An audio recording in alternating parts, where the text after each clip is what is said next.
Secretary Sean Duffy. I had the chance to sit down with him to discuss his #1 priority, safety. Secretary Duffy, thank you so much for joining us. We are here, we should say, at the Newark airport, which is one of the busiest airports in the nation. No doubt. It has been quite a year for you. You were sworn in on January 28th. January 29th, we had that horrific crash at Reagan between the Black Hawk helicopter and American Airlines. But as we go through the holidays, Americans are concerned about their safety. And that topic keeps coming up over and over. How do you assure the American public it is safe to fly right now? So what we always do at the FAA is we assess safety. It's the #1 priority. Your flight on time, your flight not delayed or canceled, that's not the priority. The priority is that you get from point A to point B and you get there safely.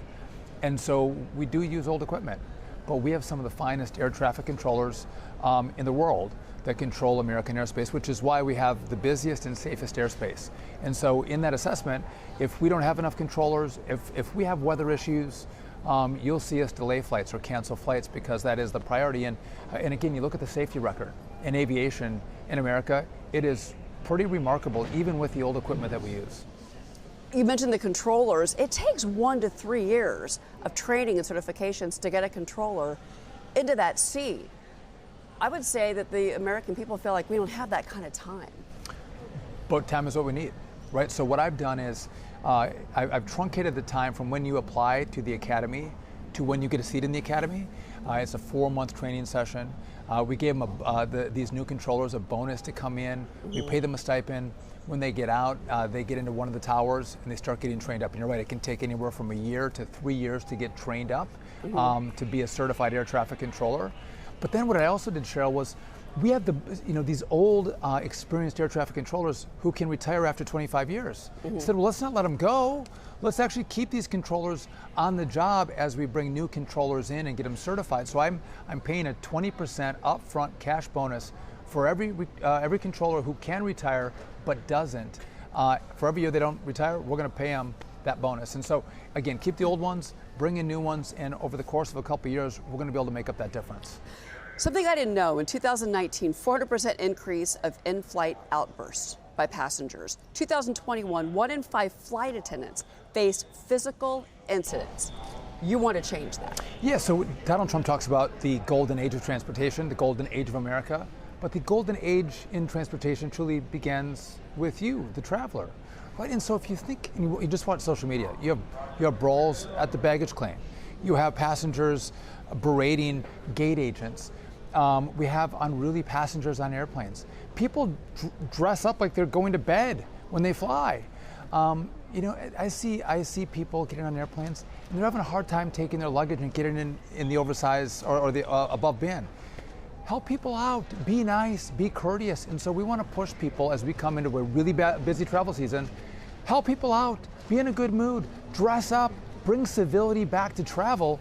And I think everyone's experience is going to be that much better. I would think that your partnerships with the airlines and the CEOs of the airlines are going to be a key focus in all of this to get that messaging out to the flying public. It is, and so obviously the airlines care about it, right? The airports care about it, and they want to help push it because it's the passengers usually. Again, people come in with a whole slew of, I don't know what happened to them this day or this week.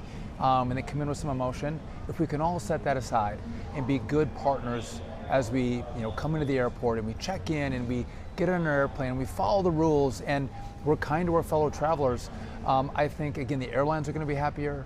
Those who work for the airlines and the airport are going to be happier.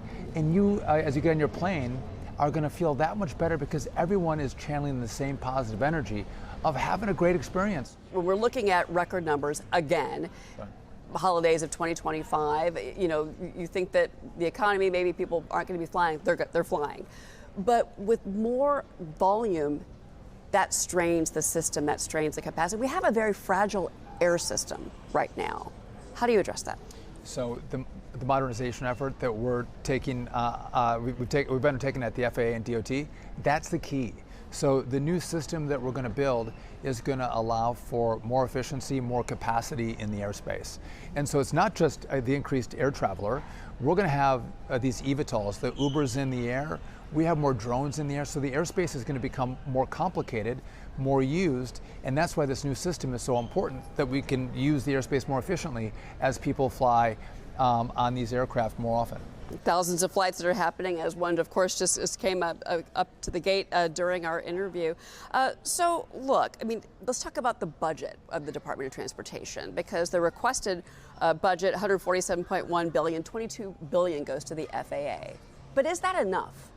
So it is enough to operate the FAA, yes, but we need this additional money because dollars have not been put into the modernization effort. And so if you want to build a brand new air traffic control system, again, that's the hardware of radios and voice switches and radar, and we're going to rebuild the whole telecom system, build a whole new software system to control the airspace. I need billions of dollars to do that. I can't take that out of the $22 billion that runs the FAA.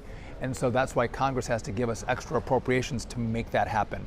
But by and large, the $22 billion, there's plenty of money there to run the operations. It's just making sure we run them well. And I question, why didn't people think that as the system gets old, that we need to keep it updated? We need to keep building it. We need to stay on top of technology. People just let it sit there. And so now the problem that we have as we try to figure out how do we build this new system, it becomes that much more complicated, because as we have airplanes flying, we're going to go to towers and we're going to update and upgrade the tower. That gets to be a little complicated, and making sure we do that right and safely is what is so challenging in this effort. You know, President Trump talked about the fact that you've got, air traffic control equipment that's 45 years old, but, you're talking about a $31.5 billion overhaul. Oh, 100%, and so it's a lot of money. It's a lot of money. However, I look at how I spent almost 10 years in Congress. Mm-hmm. I look at what they spend money on, and there's nothing more important than making sure our aviation system is running and running well and is the best in the world.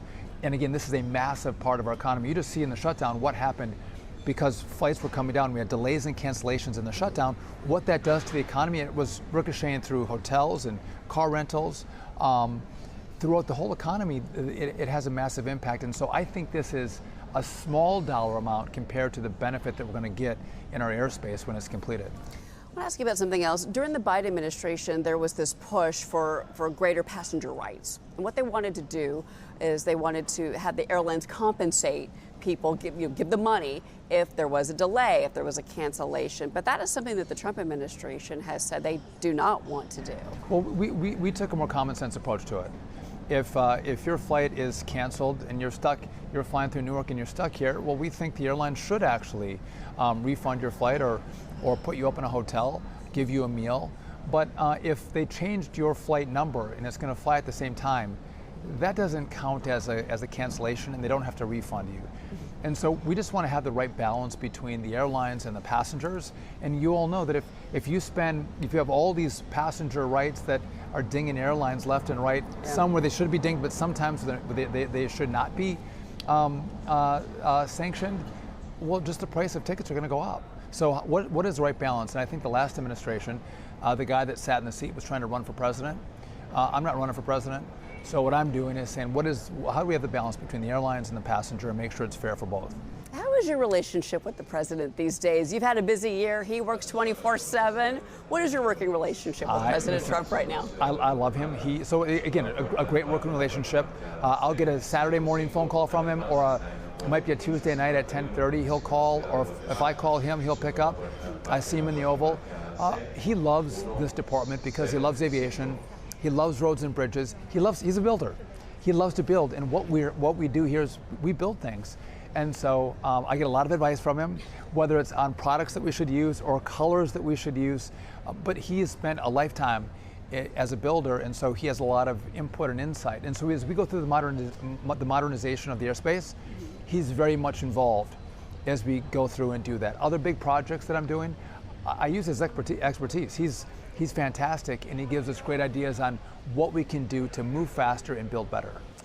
Well, I do want to ask you about, on a personal level, what a year you've had. You've had a very busy year. A lot has happened. A lot was thrown at you right out of the gate. How are you balancing all of this? You've got 9 children. You and Rachel have 9 kids. Family has always been so important to you. You were raised Roman Catholic. How are you balancing life and this job right now? You know, it's I think there's moments in time, right? And when you're called to respond to the job that you're given, you respond. And so I probably don't get home as much as I would like, but I had a couple daughters come and intern in DC, and they stayed with me over the summer. I'll bring kids down. Rachel will come down. I'm trying to get back every weekend. So, families make it work. And, Rachel's very supportive. The kids are really supportive. And they get some unique opportunities with this job, with me. And so we've enjoyed it together. But again, I don't know that you get a moment in time that's balanced. But over the course of, years or months, I think you find balance with family and your job. You're doing an amazing job. And Secretary Duffy, we really appreciate you joining us on Fox Business, and more to come in 2026.